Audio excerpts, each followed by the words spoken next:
रात के 2 बजे मैं नींद से जाग गई क्योंकि मेरे दरवाजे पर कोई तो दस्तक दे रहा था। उसके बाद मैंने दरवाज़ा खोला तो मैंने देखा सामने मेरी दोस्त सोनिया खड़ी थी। मुझे देखकर सोनिया ने कहा, प्लीज़ मुझे बचा लो, मेरे साथ आज बहुत बुरा हो चुका है, मैं किसी भी वक्त एक चुड़ैल बन सकती हूँ। सोनिया की ये बातें सुनकर मैं बहुत डर गई और मैंने कहा, सॉरी, मैं तुम्हारी कोई मदद नहीं कर सकती, तुम जल्दी से यहाँ से भाग जाओ।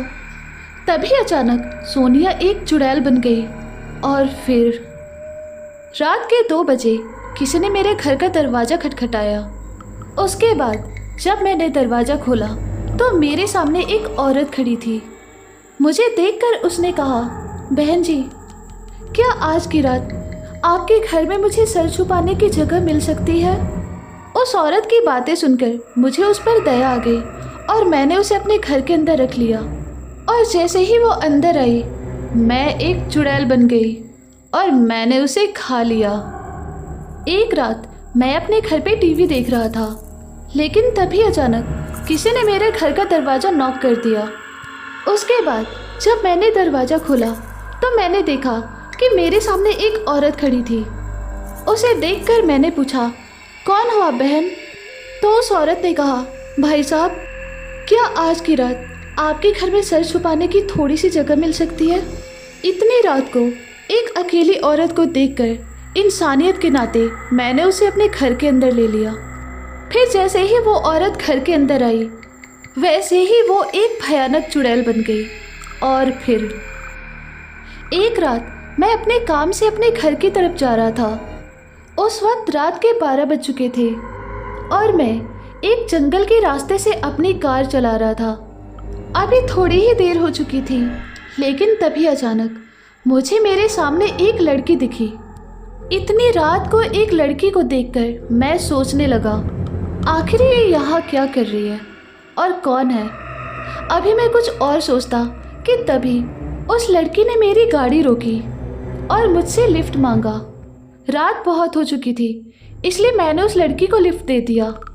उसके बाद हम दोनों साथ में सफ़र करने लग गए, लेकिन रास्ते में अचानक वो लड़की एक चुड़ैल बन गई। और फिर एक रात मैं लॉन्ग ड्राइव पर चली गई थी।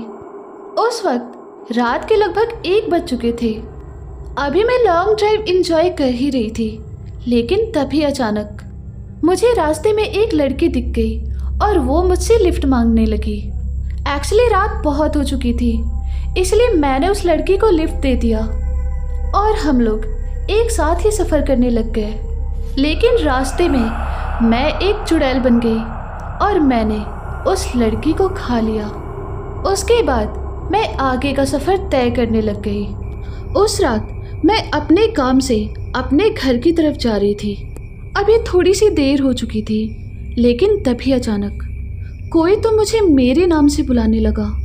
ये सुनकर मैंने अपनी गाड़ी रोकी और उस आवाज़ का पीछा करने लग गई। उसके बाद मेरे सामने एक चुड़ैल आ गई। उसे देखकर मैं समझ गई थी कि वही मुझे आवाज़ दे रही थी। वो रात हैलोवीन की रात थी। उस रात मैं अपने घर पे बिल्कुल भी अकेली थी। उस वक्त मैं अपने रूम में टीवी देख रही थी। अभी थोड़ी सी देर हो चुकी थी, लेकिन तभी किसी ने मेरे घर का डोर नॉक कर दिया।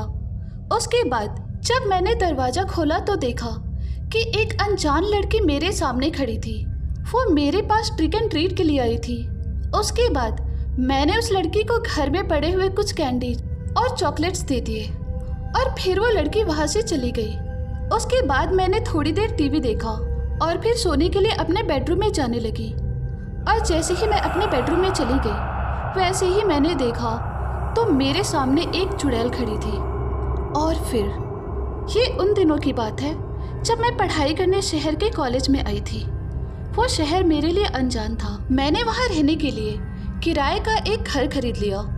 वो घर दिखने में काफ़ी अच्छा था, लेकिन उस घर की एक अजीब बात थी कि जब भी मैं उस घर में होती थी तब मुझे हमेशा ऐसे लगता था कि उस घर में मेरे अलावा कोई और भी है। लेकिन वो जो कोई भी था या फिर थी, वो मुझे बिल्कुल भी दिखाई नहीं देता था। मुझे बस उस शख्स की आहट महसूस होती थी। हर रात मुझे उस घर में किसी न किसी के कदमों की भी आहट सुनाई देती थी। ये सब देखकर मुझे बहुत ज़्यादा डर लगता था। आखिर कौन था मेरे साथ उस घर में? क्या वो कोई भूत प्रेत था, या कोई चुड़ैल या डायन, या कोई शैतान या राक्षस?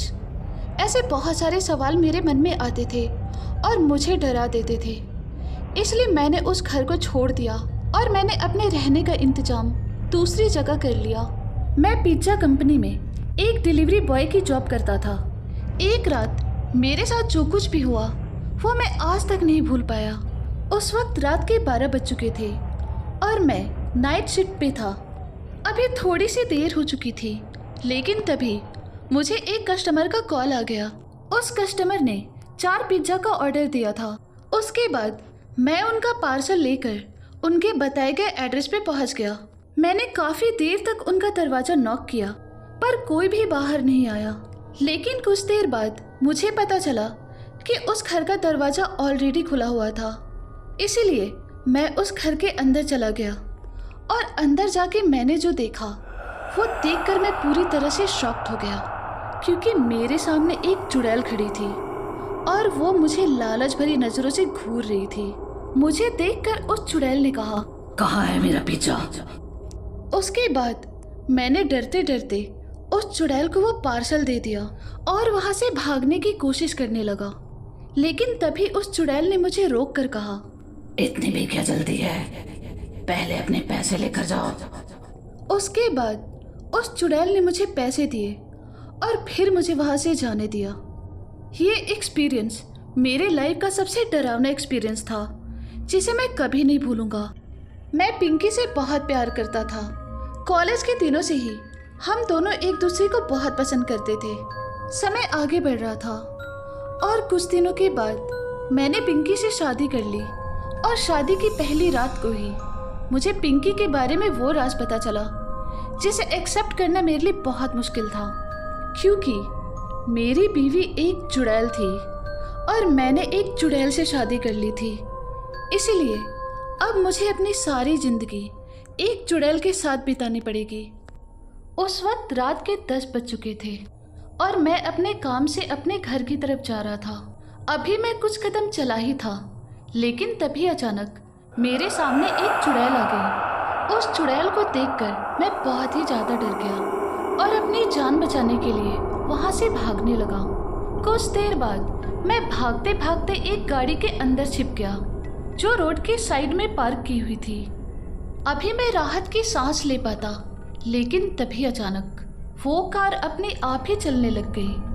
अभी मैं कुछ सोचने ही वाला था, लेकिन तभी अचानक उस गाड़ी का एक्सीडेंट हो गया और फिर